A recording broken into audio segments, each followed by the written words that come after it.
school, I wasn't very popular. I was bullied a lot. I didn't have many friends.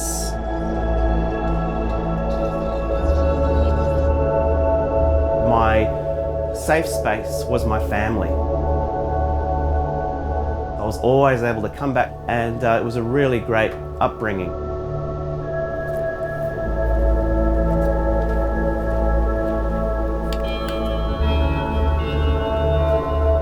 Outside of the house, I felt hated and unwanted.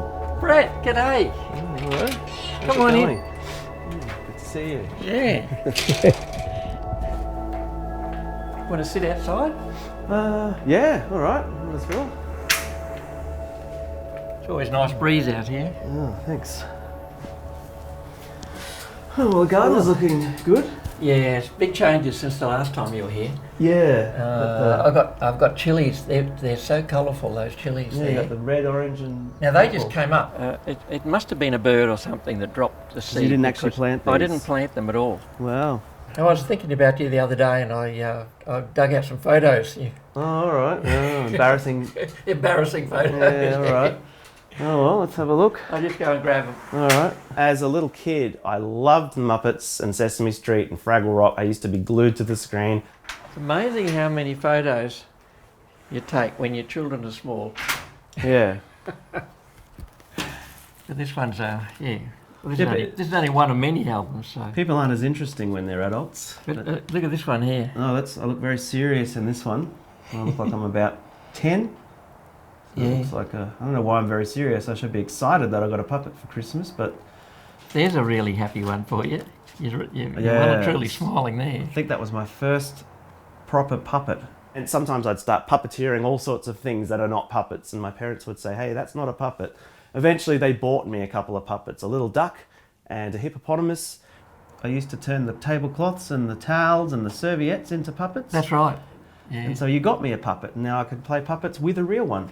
I've still got Duck somewhere. He's all tattered. He's lost all his fur. Well, you'd expect so after 30 odd years, wouldn't you? Yeah, yeah. After graduating high school, I studied a few arts subjects. I studied animation and I studied film and television, and I've always performed music. I've played in several bands. I played piano in several bands, and they were always side hobbies. They were never something that I could live off. So you've always had that artistic bent, haven't you? Yeah, I've always been a bit arty-farty. Yeah. It's always my specialty. Weren't all that happy with the soccer ball. It'd be really good if your mum could see you now. Yeah, because the last she saw me, I was still struggling working at the supermarket. That's right. I've worked as a janitor, I've worked in supermarkets, I've worked in call centres. I still have an anxiety whenever I have to ring someone up because of the amount of times I got yelled at by customers and clients in all of the call centre work that I did. She was always encouraging me to get into theatre and just keep trying at doing something with puppets or the art. Yeah. And she would always cut out ads in the paper that looked like it was a possibility that I could get maybe a job as an illustrator, or, hey, look, they're looking for a casual musician here or something. It was very rare that any artistic type jobs or graphic design or things like that. She'd always encourage me to apply for these sorts of jobs to get out of the awful jobs I had. I guess now all of those sort of things have tossed around in your mind. The music, The music, the voice acting, Yep. and the puppetry, yeah, and the film and television and the theatre have all come together through puppetry. yeah. Because 2 Yeah. years after she died, Avenue Q came up, and That's that was right. really what got the ball rolling with the puppetry business.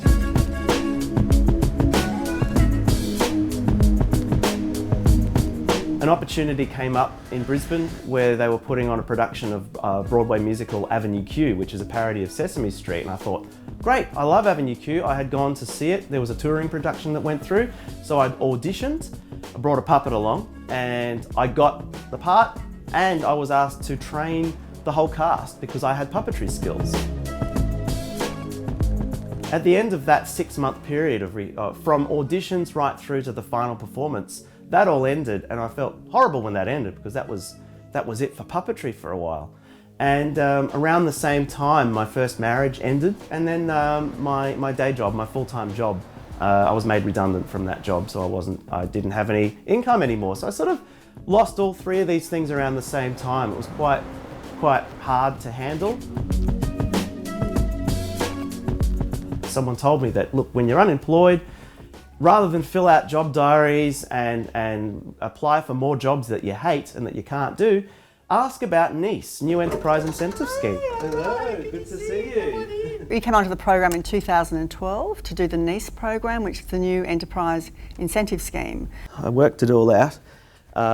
So the most recent financial year, like 2015-16, I made $24,000 annual. I do remember you researching and finding this guy, sending the money across to him, and then we had to wait patiently for Trog to materialise, and it took months. 6 months. Took months, and every week that went by I kept thinking, God, I hope this puppet turns up, otherwise Brett hasn't got a business. So things have really gone very well, haven't they? I mean, you've really expanded, and you've got a lot more offer, haven't you? You've got your performance and then the educational and then the workshops, stuff. Yeah. And we've got 40 workshop puppets now. We sort of invested in a lot of cheap puppets that we can bring out and take to schools and places where everyone gets a chance to operate a puppet. I've done some year 9 drama classes, as well as primary schools, from prep right through to grade 6. Well done. Yeah, very nice. Maybe the mouth's closed, he's looking around.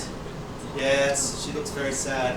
And we'll actually even try to move the lips to Justin Timberlake singing. The US was good, did the US thing. You've been twice or the once? Well, we went to New York twice, but we went to New York for a couple of weeks for a holiday in 2014 and then lived there for 3 months last year. We lived in a part of Brooklyn called East New York, which is a non-gentrified part of Brooklyn.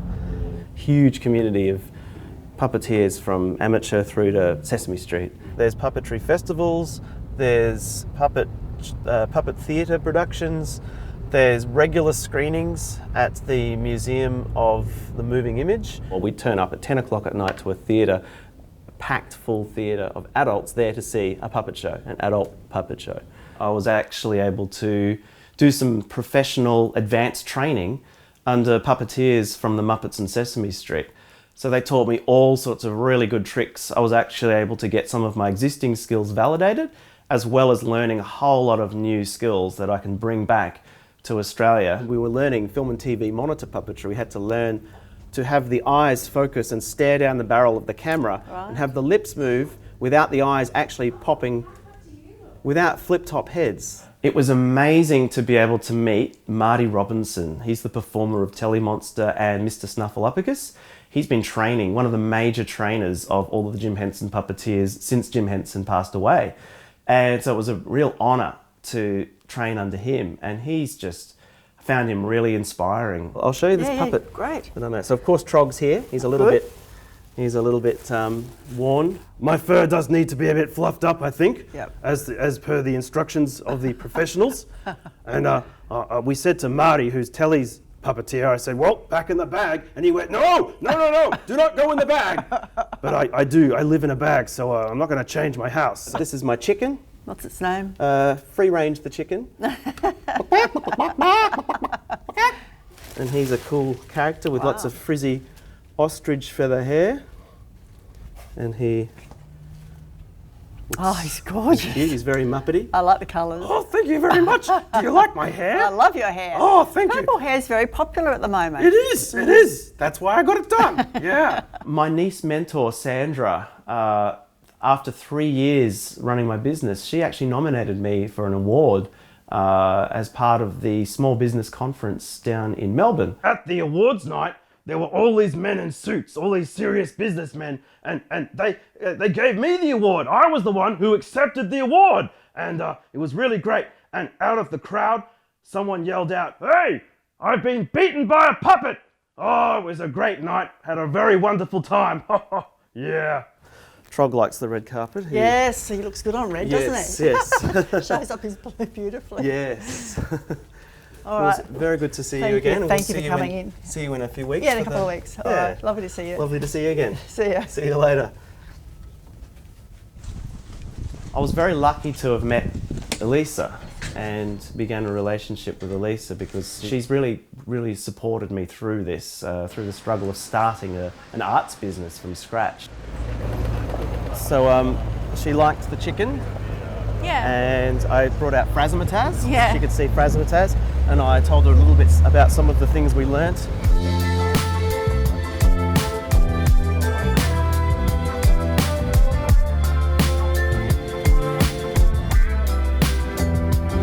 We'll work out what we're doing on Friday with the workshop.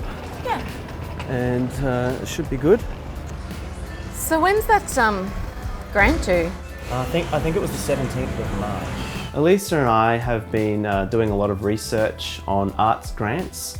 We've applied for a couple, and we're looking at other opportunities. We've got different ideas for video puppetry, live stage performances that are scripted, maybe with a small cast. All sorts of different ideas to kind of create something a little bit beyond just the birthday parties and childcare centres, which are fun, but it's nice to have big, exciting projects as well.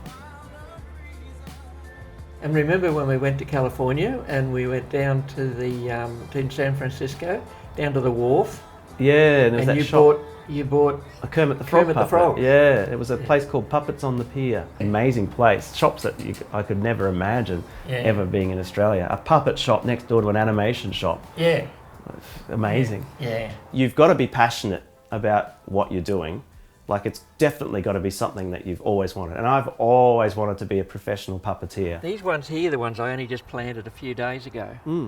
And they're not doing too badly. They were looking pretty small. When you're passionate about your work, it doesn't feel like working. It's still a hobby, but now you're making money doing it. So it's amazing to be doing something you love, to be able to say, I'm good at this. People are happy. People are saying, good work, well done, thank you, which is something I've never heard in any job before.